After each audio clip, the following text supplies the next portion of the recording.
Hello, First Assembly. Welcome back to another installment of our series, Parenting on Purpose. Glad you could join on this Wednesday evening.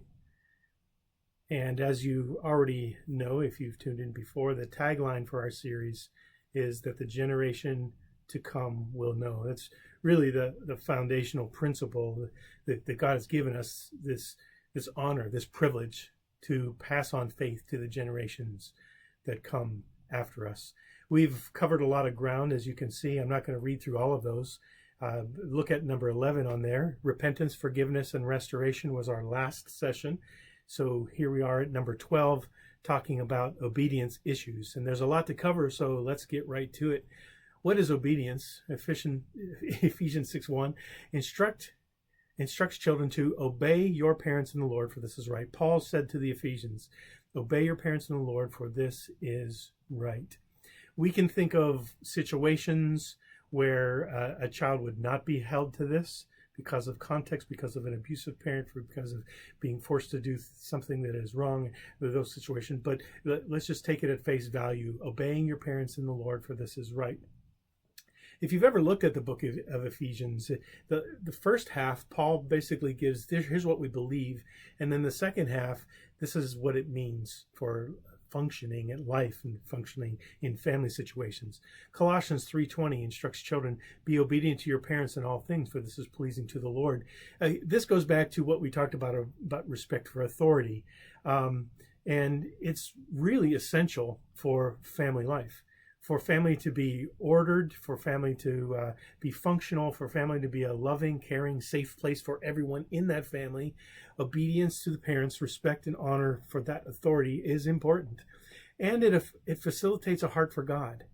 It really does. I've said before that we are the picture of God in our kids' lives in many ways, and I know we fail and we mess up, and God is unveiling, and we communicate that to our kids, and we ask for forgiveness. And I did not say this in the last session, but because I talked a lot about training our kids' hearts to ask for forgiveness, but you as a parent, that there are going to be times where you are going to have to say to your child, will you please forgive me for being too harsh? Will you please forgive me for saying unkind things to you that I didn't need to say? Please be that kind of parent as well. When we talk about culture and family life, and I think that a lot of these things you could use to be a very authoritarian parent, but I'm saying be authoritative, be the biblical parent. Remember that the principles have to apply to everyone in the family. They apply to you just as much as they apply to the kids. So they're asking for forgiveness and you're asking for forgiveness are both equally important.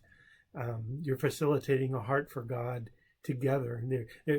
When you ask for forgiveness, you're opening up for a vulnerability that you mess up, and that's good for them to see. That's okay for them to see, and for them to know that together we're on this journey.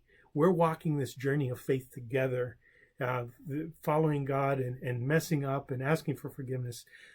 That is such a powerful example. I talked about living examples in front of your kids of how you treat people and how you reach out to people and respond to needs in this world. But please don't forget that also on the spiritual matter of asking for forgiveness.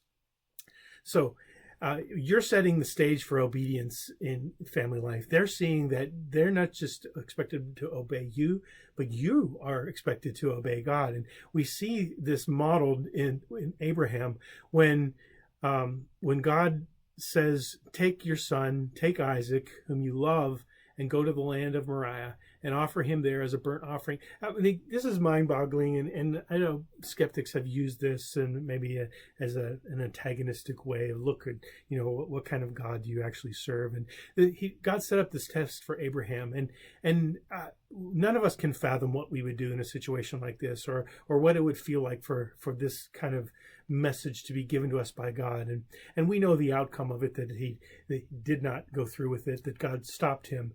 But notice his response. God gives him this incredible situation of difficult obedience. The Bible says that Abraham rose up early, he prepared himself, and he did which God commanded him. His obedience was immediate and complete. And that's important for us to know. What is obedience? If we're going to hold our kids to a standard, it is so easy to allow flexibility too much, or allow flexibility to war against what we really should be doing in our kids' hearts.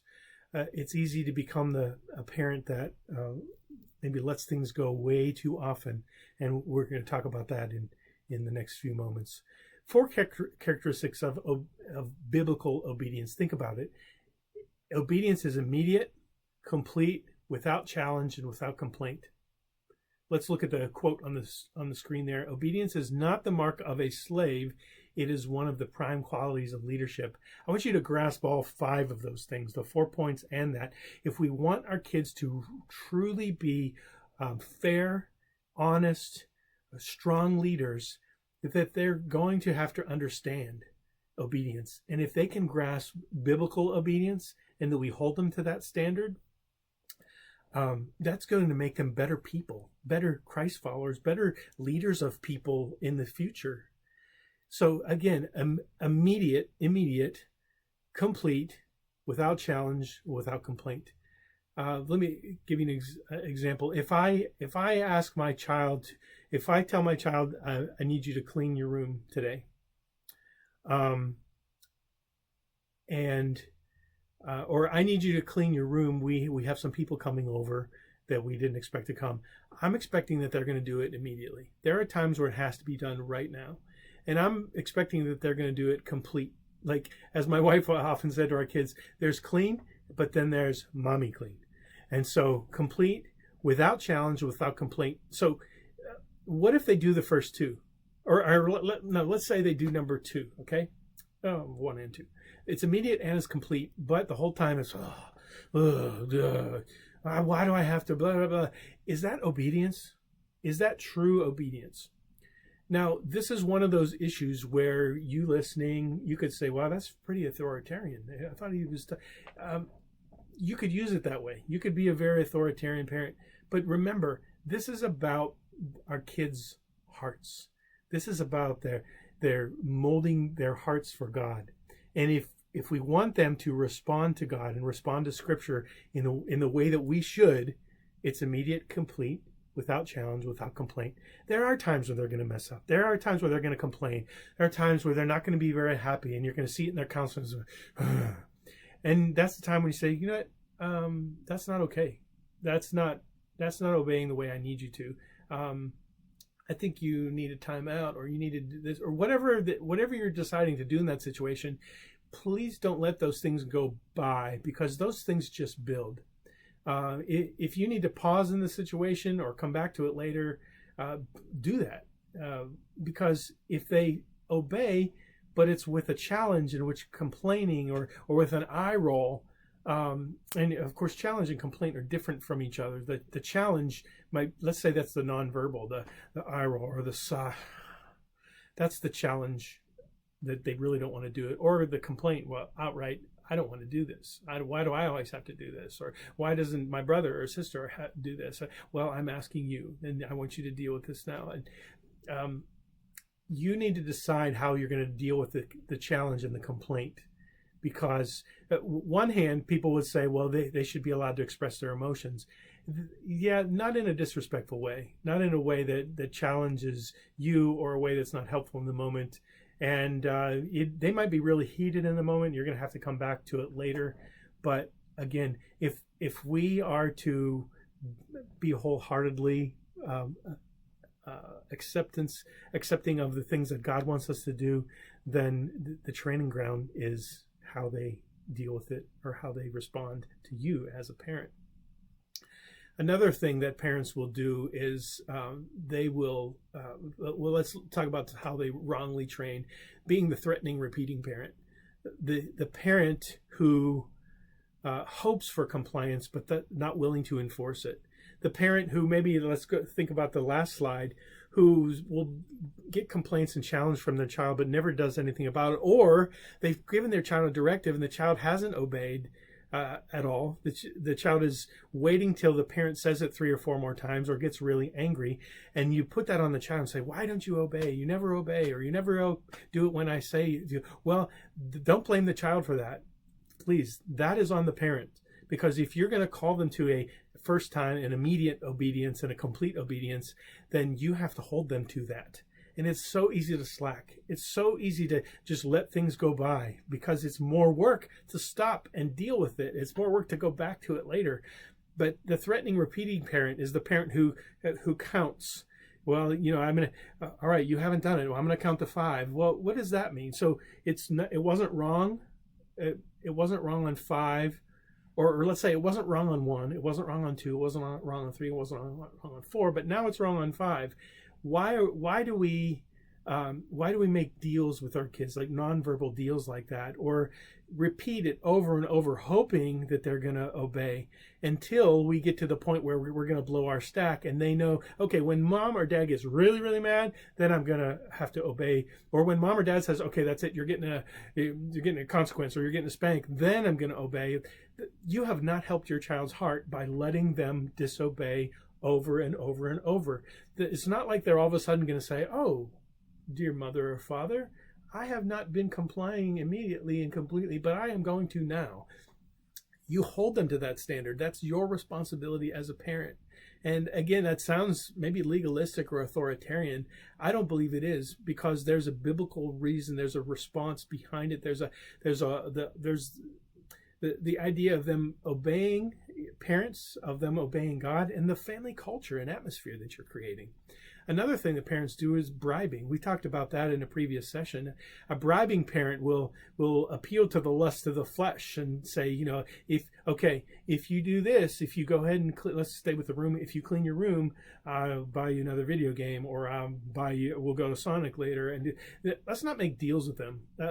God isn't trying to entice us to help us to do what's right in our lives and do what He says in His Word. And let's not do that with our kids' hearts either. Bribing parents often train their kids with an external reward rather than letting them have that intrinsic growth in their hearts. Another thing parents will do is negotiate in conflict. Now, there are times where negotiation is appropriate. There are times where you might realize, you know, that was an unreasonable directive that I gave them in this amount of time or whatever. Or there might be some negotiation going on with, let's say you have a kid who's been through trauma, and the idea of control, and you have to consider all of this. And I'm not saying to change your parenting, but negotiating in conflict often involves giving choice. And when you give choice, you give them a little bit of power. And in some situations, that's an appropriate thing, because you're still directing them in the same path. You're still directing them to accomplish what was supposed to be done. And you're going to come back to it and discuss it later. But in the heat of the moment, for them to still set them up to be successful in obeying and doing what's right, you could say, well, you can either do this now, or you can do this in 5 minutes. And some parents would say, well, that sounds like I'm compromising. Maybe they needed a warning. Maybe they needed an appropriate time to just kind of ponder things before you expected immediate compliance. Or maybe it's two choices. You can either hurry and do this now, or you can run around the house and do it. I mean, just they both move them in the same direction. One gives them a little bit of flexibility in considering the needs that they might have emotionally in themselves to get ready for it. And I don't believe that's compromise. I'm not going to show this video clip to you, but if you've ever seen it, this is the classic threatening, repeating parent. It's an SNL skit. There's actually a few of them, and there are some words that come up in here. But the idea of the principle of it, we have used this skit in church when we were recruiting for a parenting class a long time ago. The dad is yelling, "Get off the shed," and he's being nice to his neighbors. They're hosting them for dinner, but he's just screaming and threatening, repeating, and hoping they're going going to obey. And the threats keep getting worse and worse and worse. And I think of how many times we do that as parents, even as Christian parents, hoping they're going to obey. That's wrong. That's leaving it in their hands to parent themselves. Let's not parent that way. Say what you mean what you say. First time obedience isn't usually a problem with the child. It's a problem with the parent, because if the parent is really going to implement this and hold the child to it, then it's not a problem for them. Yes, they're going to disobey and things are going to happen, but you need to communicate that you expect an immediate and complete response. Communicate to your kids and back that up with whatever consequences you're using. Also, when you're giving instructions, say what you mean and mean what you say. You know that phrase, you see it there on the screen. Don't give an instruction that you don't intend for them to obey, or maybe that's more wishy-washy because you don't want to really, like, we used to tease a friend of ours would always say to their kids, hey, do you want to take out the trash for me? Well, you asked the question. Now you've set it up for them to answer that question. Let's talk for a few moments about objective and subjective obedience, or objective and subjective information. Look at the screen there, in the square. Objective information is factual and based on observations and measurements. When you parent objectively, all right, you know the standards. You've communicated the standards to your kids. You require that standard. The child alone determines if they're going to be punished, if they're going to have a correction.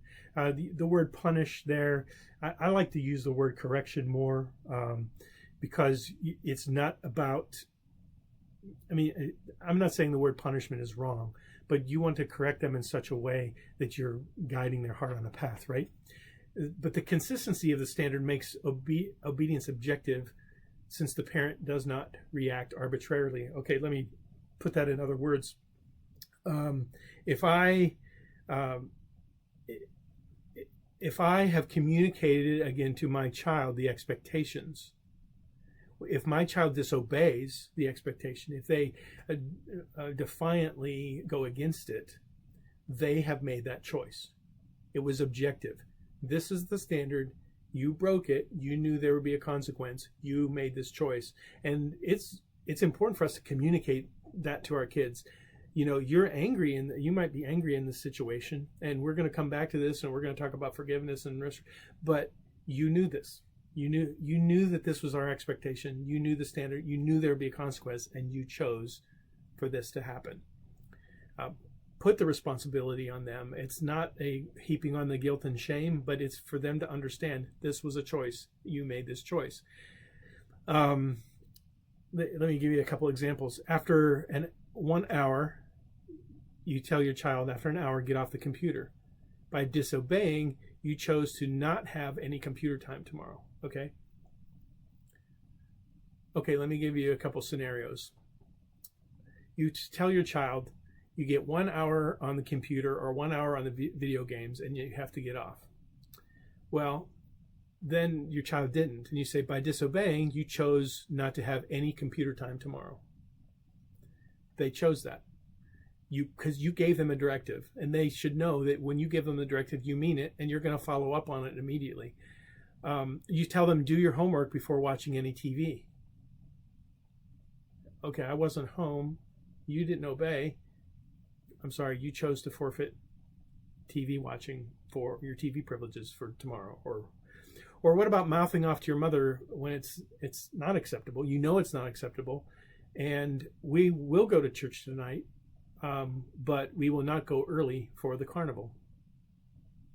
And you might say, well, that's kind of harsh. Well, when they have made the choice to change the standard or defy the standard, you need to let them know that you mean business. It's so easy to overlook it. It's so easy to just give a verbal response. And I'm sure that you could think of examples from your childhoods, maybe times when your parents held you to a standard, or maybe times when they didn't. But to hold them to that is our responsibility. Well, that was objective. What about subjective? Subjective information is anything based on personal opinion, judgment, feelings, point of view. So when we don't hold our kids to an immediate and complete and without complaint and without challenge type of obedience, our punishment or our correction becomes subjective. See, because the child is more governed by the parent's feelings, the parent's mood. There's kind of this continuing conflict and confusion and insecurity because I don't know when I'm going to truly be corrected or truly get a consequence. I know that typically I can do it I can disobey 4 times before mom and dad really mean it. But you see that that's subjective parenting, and that's not good for your kids' hearts. So you are not training them in a way that's right and wrong. And I know there are gray areas in life, but we are training them to be more subjective, to base it on whatever mood the parent is in or whatever feeling the parent might be in. And so no longer are consequences tied to being disobedient, but it's the mood or it's the whim of the parent. And this is really, if you talk to people who have been raised with an alcoholic parent, they deal with this on a regular, or just an emotionally unstable, abusive parent, an emotionally abusive parent that would, you never know what's going to happen. You never know when you've made them mad, when they're going to fly off the handle. And I'm not saying you become that, but I'm saying that the principle is still the same, that if your kids don't know that what's expected and that you will immediately deal with it, then life is, and obeying you is subjective. And so how do you deal with it immediately? We talked about that with the ideal response in a previous session. That's a great pattern for you to follow because, as Karen Purvis said, to deal with it in the first 3 seconds after it happened. So here's another tool to kind of help your kids in the process. Set up an accountability for them to let you know that they're committed to what you've told them. And this not only sets up a commitment, but the accountability of obeying mom and dad. Now, there are 2 things on the screen you see there. Well, the graphic accountability is big there, but for them to have to give a verbal response. When I say, Christina, I'd like you to take out the dog. And I typically ask it as a question. There are times when it's not a hard, fast thing that has to be done, but Christina, will you take out the dog? Or even if it was, Christina, I need you to go do this now. We want a verbal response, just like for all 4 of our kids. And I used Christina as an example because she's underage. And so if I give my child a directive, I want a verbal response. It doesn't have to be real formal. Just, I understand. Yes, mom. Yes, dad. Okay. Again, yes, mother, yes, father. You can make it that formal, but I just want a verbal response to know that they heard and that they're verbally committing to doing what I said. Think about the accountability that puts on in the relationship. That the child does not have the temptation or even the opportunity to say, "Well, I forgot."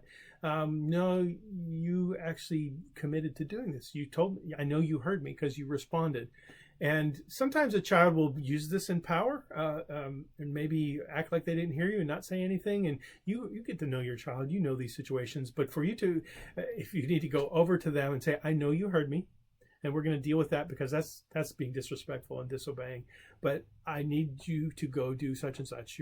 Again, eye contact, holding hands if you meaningful touch, incorporating also in this. Well, however you need to do it to know, to get a verbal response, but also the looking in the face. Now, it's really easy to give a directive from another room, but, I think for a mutual respect and a mutual bonding, it's more helpful.